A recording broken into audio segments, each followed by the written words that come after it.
Bom dia, meus alunos do sexto ano.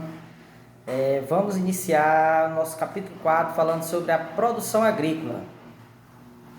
Então, pessoal, nosso conteúdo inicia na página 42. Nós sabemos que a maior parte dos alimentos que nós consumimos, das matérias-primas, como exemplo de matérias-primas, nós podemos citar a madeira, podemos citar o minério de ferro.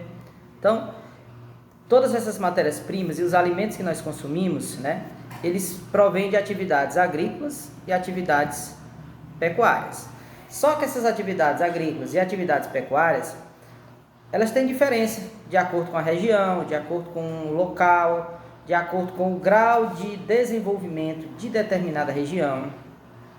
Então, a partir dessa leitura que vocês fizeram, que foi pedido, nós podemos observar que essas atividades agricultura e pecuária, elas são realizadas de maneira diferente em diversas regiões do mundo.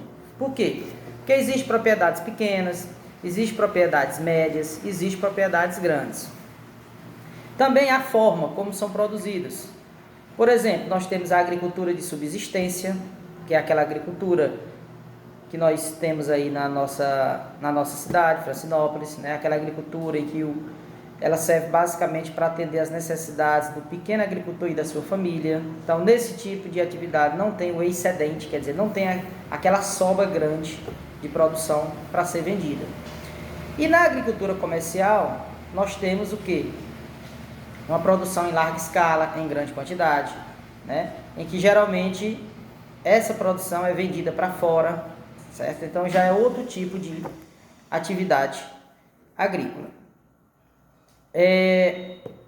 Também nós temos a utilização de máquinas, Nos últimos anos a máquina vem tomando espaço, ela vem substituindo o trabalho humano.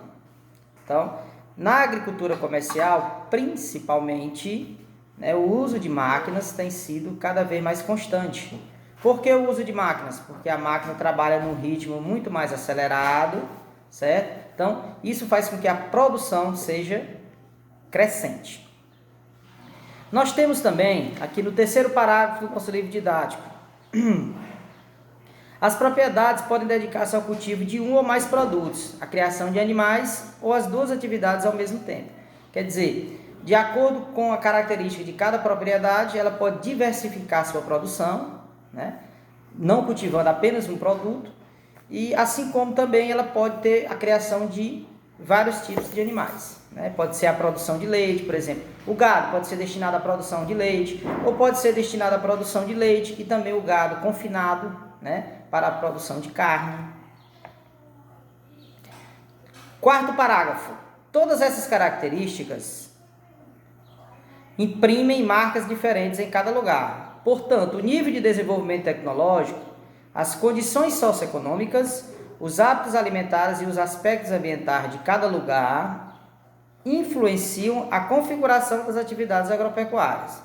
Quer dizer, as condições socioeconômicas de um determinado lugar vai influenciar nessa característica. Por exemplo, aqui no nosso meio, na nossa cidade, nós temos o quê? Uma agricultura de subsistência, nós não temos a agricultura comercial, produção em larga escala. Por quê? Porque as condições socioeconômicas do nosso município, até o momento não favorecem esse tipo de desenvolvimento em larga escala. Mas nós temos aqui próximo de nós um exemplo de agricultura comercial, como na Chapada Grande. Aí já é uma agricultura em que a produção é feita em larga escala, em grande quantidade, o uso de máquinas, tanto para o plantio como para a colheita. Então, tudo isso difere uma produção da outra. Nós temos também que enfatizar que tanto a agricultura de subsistência quanto a agricultura comercial, de acordo com o modo como ela está organizada, ela pode agredir o meio ambiente, através por exemplo, das queimadas. A agricultura de subsistência utiliza muito das queimadas, então a queimada é um meio de agressão ao meio ambiente, prejudica a atmosfera, causa problemas respiratórios nas pessoas. Nós temos também a agricultura comercial, de que forma ela pode ser prejudicial ao meio ambiente. A partir do momento que ela desmata uma grande área, né? Grandes extensões de terra são desmatadas, a vegetação natural é derrubada. Consequentemente, ao derrubar a vegetação natural, os animais também vão perder o seu habitat, que é a sua casa, a sua moradia, né? E vão migrar, né? Muitas vezes em direção às cidades, né? Sempre a gente vê acontecer casos de animais que são lá da selva, lá do mato, o habitat dele é lá na alta floresta, mas muitas vezes ele chega na cidade, né?